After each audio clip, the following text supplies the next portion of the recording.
Friends, I am so glad that you could join us today. Just an extra warm welcome to everyone. And let's go ahead and begin. We always begin our practice on Wednesdays by inviting the chime to sing.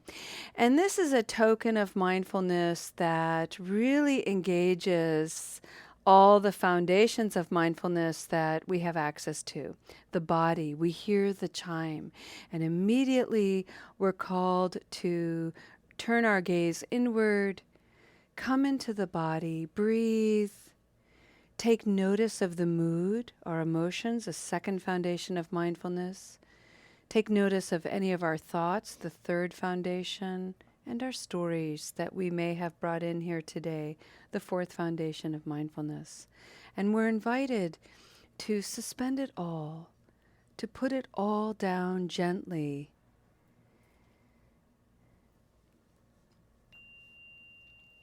Welcome, everyone. This is Recovery Dharma. My name is Julia. I'm one of the facilitators of the Spokane Sangha. And I'd like to begin our practice today by sharing with you a sentiment of metta, loving kindness. And these are little cards that I've painted, and on the back of them I write sentiments of loving kindness. And this one reads, "May you stay open. May you stay open."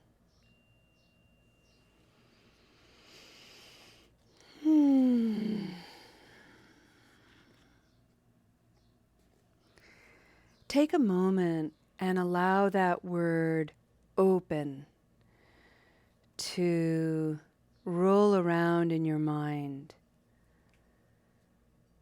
And allow your own inner wisdom a voice. Let it speak to you and define what openness means to you in this present moment. Pema Chodron has a wonderful working definition of openness that I really like. It is a spirit, a posture, if you will, that enables the heart and the mind to be surprised. And surprised in a joyful way, in a delightful way, as opposed to bracing for the unexpected, the scary, daunting, I don't want any surprises, I don't want the other shoe to drop. We've got plenty of that in the mind. This cultivation of openness is all about creating space in the mind and the heart to be surprised for something good, to be surprised for something new that can encourage you, that can nourish you, that can inspire you with the spirit of joy and eagerness and enthusiasm. So let's breathe that into our practice today. And as you settle in, friends, notice your body and allow yourself permission to rest and relax. If your body would like to lie down for this practice, please enjoy a meditation in a posture where your body is completely held and relaxed. And breathe.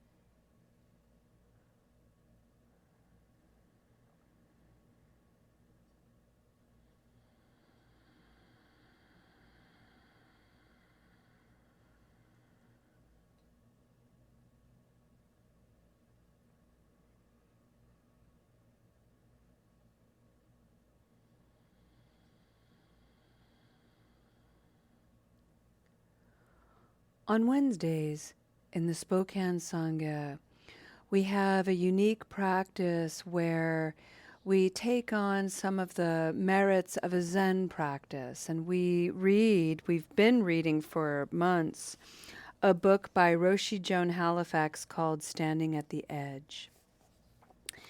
And we've taken our time with this book and really worked through it in small bites.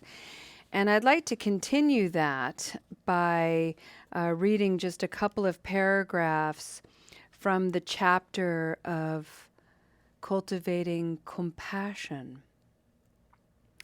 Compassion as an edge state to Roshi Joan is a place where if we're unskillful, if we're not paying attention, even in our compassionate acts, we can go over the edge into negative consequences, namely and specifically distress, where we're too involved. We've given of ourselves too much.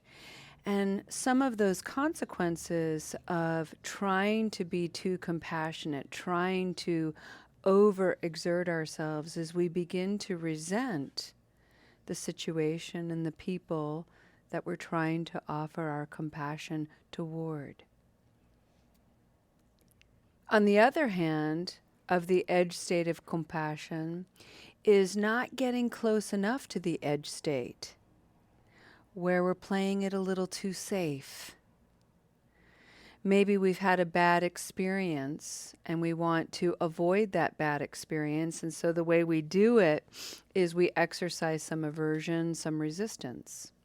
And when we do that, however, not getting close enough to the edge, we deny ourselves opportunity to grow. The edge state is this harmonized and balanced push-pull, where there's tension, where we're about to go over the edge, but we learn, where we want to avoid, but we pay attention to that feeling with curiosity so that we can stay in that middle ground of compassion.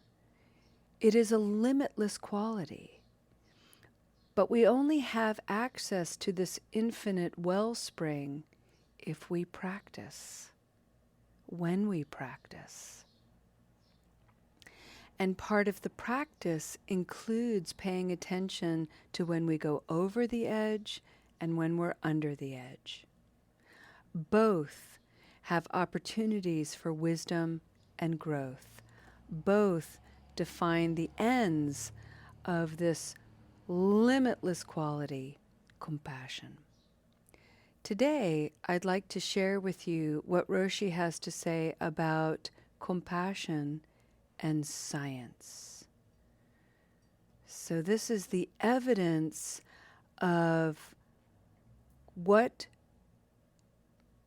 cultivating compassion can do for us in the mind and in the body. This is what Roshi has to say.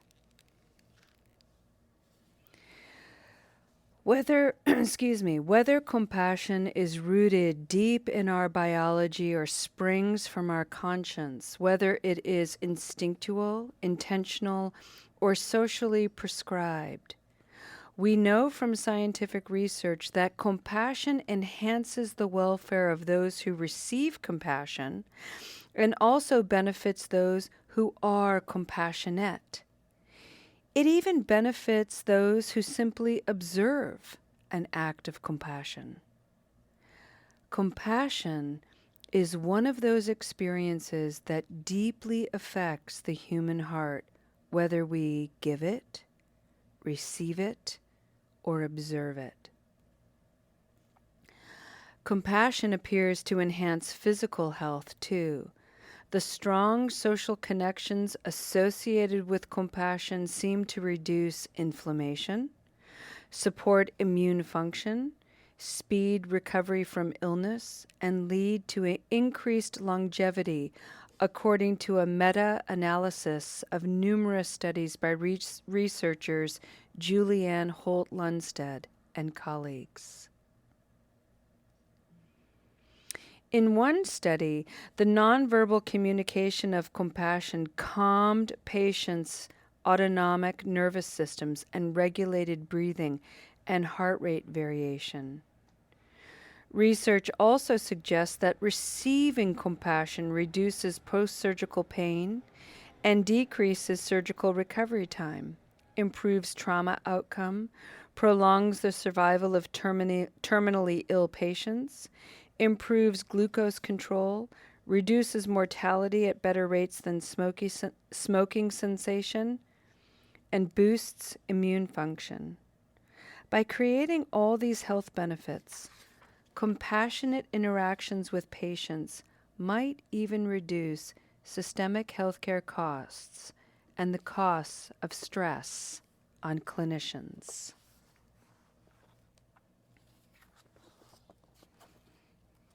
That's all I want to share with you today. Whether you read the scientific data or not, the Buddha knew 2,600 years ago that the cultivation of one of the four limitless qualities, one of the four Brahmaviharas, lends access to broader health. We feel good when we are compassionate. We heal when we receive compassion. I love the idea that just observing kindness, observing people offering care, people extending themselves, does something to us, and that something is good and positive.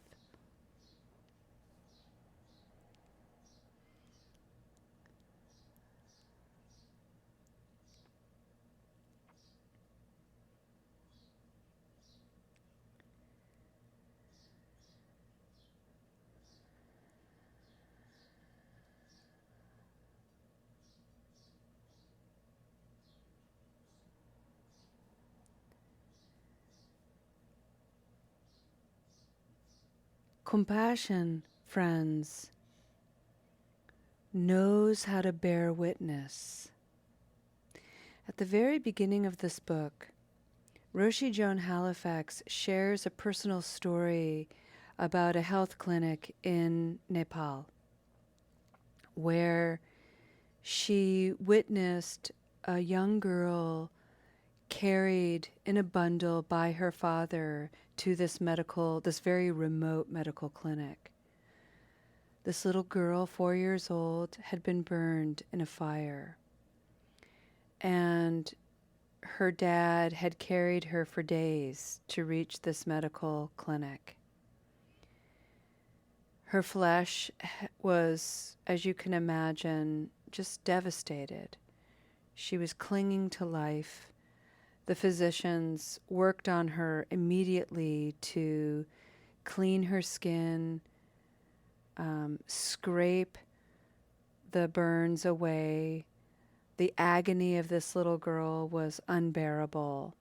And Roshi was standing there witnessing it all, witnessing the torture on her father's face, the little girl's father's face, witnessing the girl's agony, witnessing the stress of all the medical people trying to save her life, experiencing the energetic urgency and immediacy of this issue, the scent of burning, decaying flesh, all of this, just a real assault to Roshi's senses.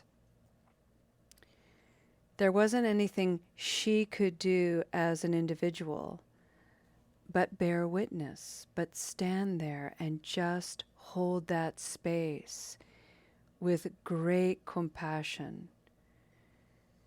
May this little girl be free from her suffering. May this father have some ease. May all of the clinicians know exactly what to do to heal this little girl. Those were Roshi's prayers at the time. And one of the things that she shared so vulnerably in this book was she felt like she was going to pass out.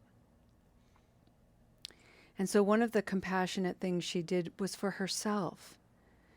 And she breathed very deeply because she did not want to take any attention away from the medical team to care for her had she fainted. So she just stood there, anchored in, bearing witness, breathing.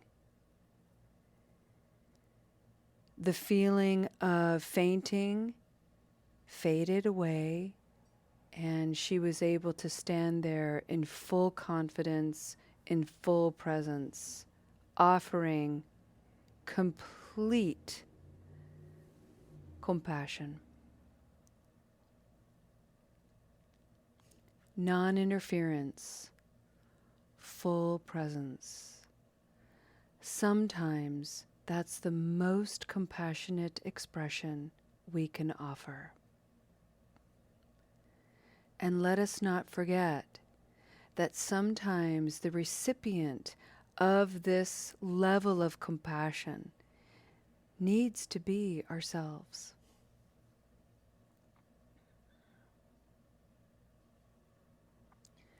Let's take a moment and just breathe the beauty and the wonder of this kind of presence that we do have the capacity to offer to ourselves, to others, and may we have the courage to receive this level of compassion when we need it too.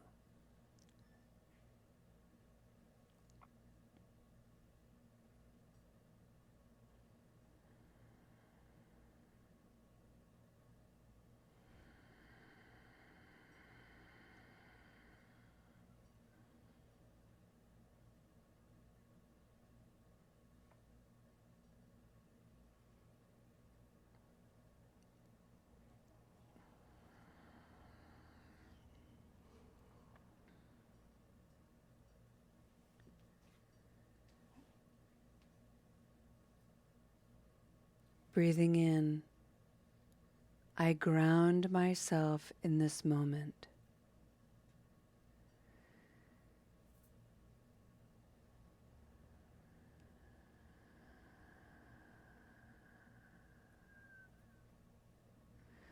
Breathing in, I recall my intention to cultivate limitless compassion.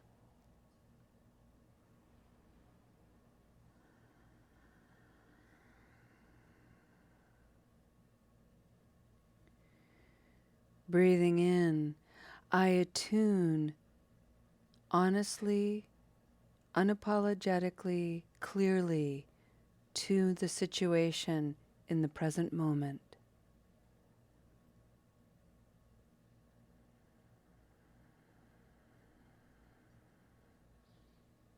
Breathing in, I consider what I can do that is of most benefit. And sometimes that means not interfering.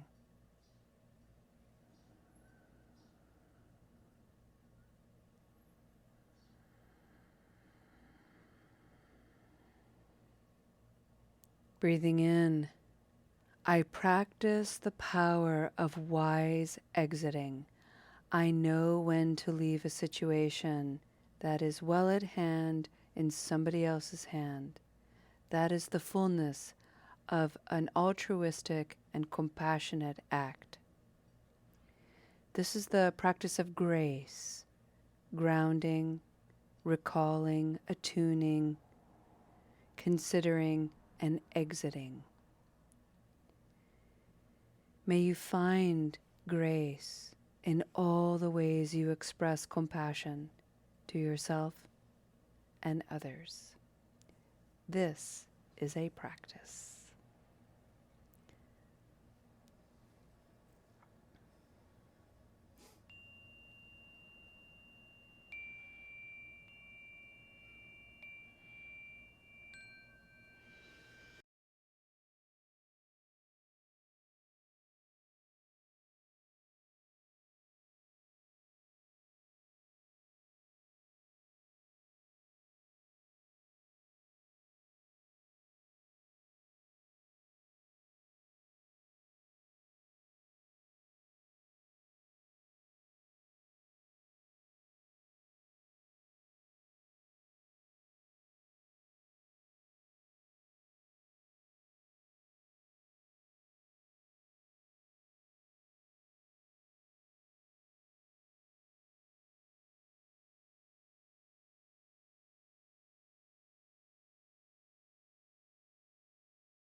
Let's go ahead, friends, and end our practice with a dedication of merit. Don't forget, on the website and in the chat, my email is up there. If you have any questions or concerns, don't hesitate to reach out.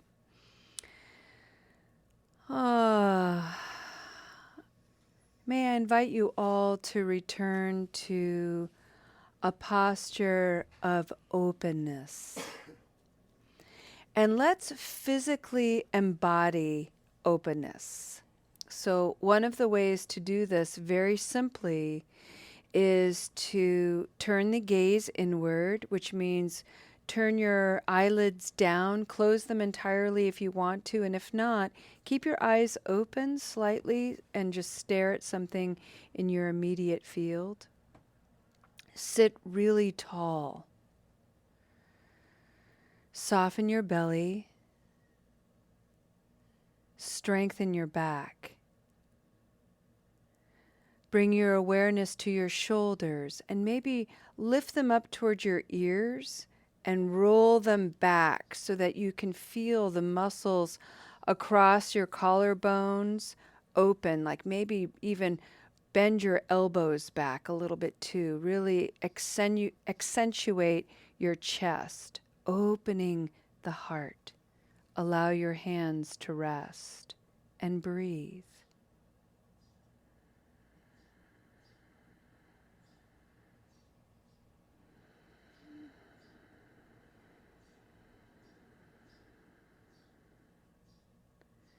Let's end this practice dedicating our efforts with mantras of compassion.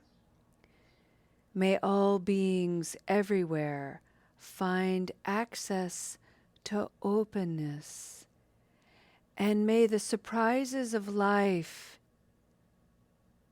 be a delight, be a source of cheer. May the goodness that we experience in this practice gladden the heart. May your glad hearts radiate the essence of warmth, of welcome, of kindness. May your compassion, your capacity to be with another, grow in strength, in presence, in sada, which is faith, a heart-led faith.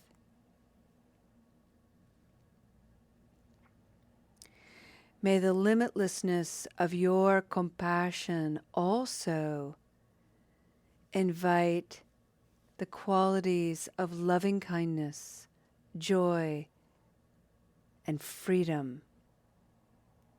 May all of this be packaged in the heart, in the mind, in the body, in the spirit, for your healing and for the healing of us all. Thank you so much for your beautiful practice, friends. We'll see you next time. Namaste.